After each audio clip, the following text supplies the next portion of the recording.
கன்னியாகுமரி மாவட்டம் அருமனை அருகே மினி டெம்போவின் முன்பக்க டயர் வெடித்ததில் கட்டுப்பாட்டை இழந்து சாலையோர சுவற்றில் மோதி விபத்துக்குள்ளானது.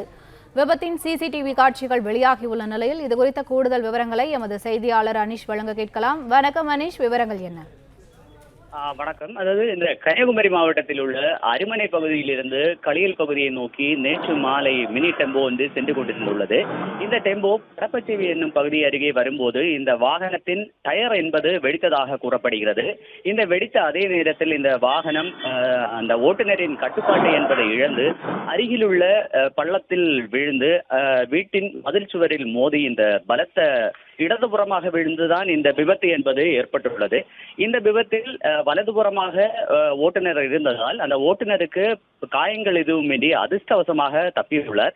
இந்த விபத்தின் காட்சிகள் என்பது தற்போது வெளியாகி பரபரப்பையும் ஏற்படுத்தியுள்ளது. இதே பகுதியில் ஒரு பாலம் என்பது கால்வாய்க்கு எதிராக அமைந்துள்ளது. இந்த பகுதியில் தடுப்பு சுவர் இல்லாததான் இந்த விபத்திற்கான காரணம் என்பது அப்பகுதி ஊர் மக்கள் கூறுகின்றனர். இதே பகுதியில் தான் கடந்த ஆண்டு லாரி என்பது மோதி 3 உயிர்கள் அந்த பகுதியில் உயிரிழந்துள்ளனர். 3 பேர்.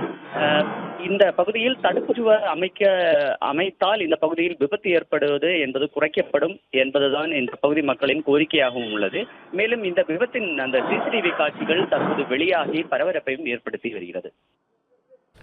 விவரங்களுக்கு நன்றி அனீஷ். பிளே ஸ்டோர் மற்றும் ஆப் ஸ்டோரில் இருந்து பாலிமர் செயலியை QR கோடு மூலம் பதிவிறக்கம் செய்யுங்கள். செய்திகளை உடனுக்குடன் பெறுங்கள்.